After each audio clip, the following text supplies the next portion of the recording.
हरे कृष्णा। आप सब भक्तों का बहुत बहुत स्वागत है। आज का हमारा टॉपिक है कार्तिक की महिमा। कार्तिक मास भगवान श्री कृष्ण को अत्यंत प्रिय है, क्योंकि इस मास की अधिष्ठात्री देवी स्वयं श्रीमती राधा रानी है। कार्तिक मास में दिए गए दान व पुण्य जो है उनका नाश नहीं होता है, वो अक्षय फल देने वाले होते हैं। दानों में सबसे बड़ा दान जो है अन्न दान को बताया गया है, क्योंकि अन्न जो है सभी के प्राणों का स्रोत है। कार्तिक में हमें अन्न दान अवश्य करना चाहिए। स्कंद पुराण के वैष्णव खंड में कार्तिक महात्म्य में बताया गया है, ना कार्तिक समो मासो न कृतेन समम युगम ना वेद शुद्रशम शास्त्रम ना तीर्थ गंगा समम। अर्थात कार्तिक के समान कोई महीना नहीं है, सतयुग के समान कोई युग नहीं है, वेदों के समान कोई शास्त्र नहीं है और गंगा के समान कोई तीर्थ नहीं है। इसमें आगे बताया गया है, गीता पाठम तू ये कुर्यात कार्तिके विष्णु वल्लभे तस्य पुण्य फलम वक्तुम नालम वर्षतेरपि श्रीमद् भागवतस्यापि श्रवणम यह समाचरेत सर्वपाप विनिर्मुक्ता परम निर्माण मुष्यति।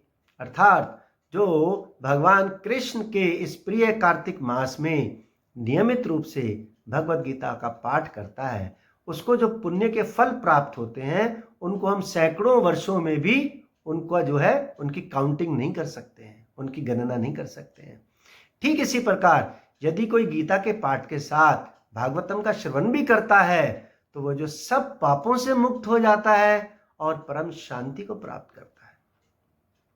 शास्त्रों में बताया गया है कि कार्तिक के मास में यदि आप कोई पूरा श्लोक ना भी पढ़ पाए, आप अगर आधा पढ़ लें, आधा ना पढ़ पाए, चौथाई पढ़ लें, चौथाई भी ना पढ़ पाए, अगर उसका एक शब्द पढ़ लें, और यदि आप शब्द पढ़ने में भी असमर्थ हैं, यदि आप उसका एक अक्षर भी पढ़ लें, तो वो कार्तिक में आपको बहुत आध्यात्मिक लाभ देता है।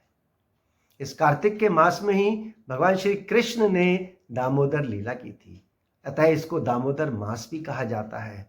हमें भगवान दामोदर को प्रसन्न करने के लिए दीपदान करना चाहिए। यदि कोई व्यक्ति बुझे हुए दीपक को जलाता है या दीपदान के लिए किसी अन्य भक्त को दीप देता है तो उसको भी बहुत आध्यात्मिक लाभ प्राप्त होता है। तुलसी भगवान श्री कृष्ण को अत्यंत प्रिय है। कार्तिक मास में हमें तुलसी की नियमित रूप से सेवा और पूजा करनी चाहिए।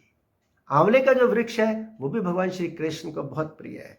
यदि कोई कार्तिक के मास में आंवले के वृक्ष को देखता है तो दुगना, और अगर उसका फल खाता है तो 3 गुना उसको फल प्राप्त होता है।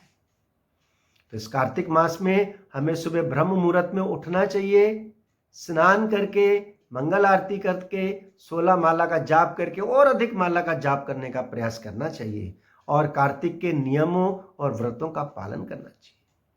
यदि संभव हो सके तो भगवान कृष्ण की प्रसन्नता के लिए और अपने स्वयं के शुद्धिकरण के लिए कोई भी एक ऐसी प्रिय वस्तु जो हमें बहुत प्रिय है, 1 महीने के लिए हम कार्तिक के मास में उसे त्याग सकते हैं। कार्तिक महात्म्य में सत्यभामा की कथा आती है।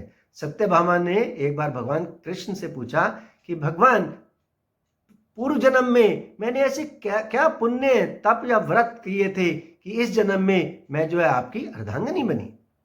तो भगवान ने कहा, प्रिय, जब सतयुग जाने वाला था, आखिर में वहां पर एक हरिद्वार के अंदर देव शर्मा नाम के ब्राह्मण रहा करते थे, तुम उनकी पुत्री गुणवती थी। ब्राह्मण देवता ने अपने शिष्य से तुम्हारा विवाह कर दिया था, और एक बार गुरु शिष्य दोनों वन में कुशा लेने गए, वहां एक अत्यंत भयंकर राक्षस ने उनका वध कर दिया। उसके बाद से तुमने अपना जीवन बहुत सादगी से बिताया, परंतु तुमने जीवन भर 2 व्रतों का पालन किया, एक एकादशी का व्रत और एक कार्तिक मास का व्रत, जिसके फलस्वरूप शरीर त्यागने के बाद तुम मेरे गोलोक वृंदावन धाम आई और मेरी अर्धांगिनी बनी। तो देखिए कितना महत्वपूर्ण है ये कार्तिक का मास और इसका व्रत। कार्तिक के मास के आखिर के 5 दिन जो शुक्ल पक्ष में आते हैं वो भीष्म पंचक व्रत के होते हैं। यदि कोई व्यक्ति पूरे माह के लिए व्रत नहीं ले पाता तो उसे प्रयास करना चाहिए अपने स्वयं के शुद्धिकरण के लिए कि जो आखिर के 5 दिन है उसके लिए कोई वो व्रत लेने का प्रयास करे। इसी एकादशी को, उत्थान एकादशी को, भीष्म पितामह ने अर्जुन के बाण के वेग से निकली गंगा के जल को पिया था। तो भगवान श्री कृष्ण ने प्रसन्न होकर कहा कि आज से लेकर और पूर्णिमा तक इन 5 दिनों तक मेरे भक्त तुम्हें जो अर्घ्य दान और जलदान देंगे। शास्त्रों में बताया गया है कि आखिर के जो 3 दिन है, यदि इन 3 दिनों में कोई नियमित रूप से गीता का पाठ करता है तो उससे अश्वमेध यज्ञ के फल के बराबर का फल प्राप्त होता है। तो आप सब लोग सोच क्या रहे हैं, प्रतीक्षा क्या कर रहे हैं? इस मौके को हाथ से ना जाने दीजिए। कार्तिक आने वाला है, कार्तिक के नियमों और व्रतों के लिए पालन करने के लिए आप अपनी योजना बनाएं। इसी वक्त में हरिनाम ऑन सेल होता है। जिस प्रकार की ऑनलाइन सेल्स चल रही हैं दिवाली के समय, ये ऑनलाइन सेल्स तो हमारा दिवाला निकाल सकती हैं, हमारी पॉकेट पे भारी पड़ सकती हैं, परंतु यदि हम हरे कृष्णा महामंत्र की इस सेल में पार्टिसिपेट करते हैं तो एक चीज तो निश्चित है, हमें एक मौका मिलेगा कि हम भगवान के धाम जा पाए। तो इस कार्तिक मास में ज्यादा से ज्यादा हरे कृष्ण महामंत्र करने का प्रयास करें, अपने जीवन को सफल बनाएं। हरे कृष्णा कृष्णा कृष्णा हरे हरे, हरे राम राम राम हरे हरे, हरे कृष्णा।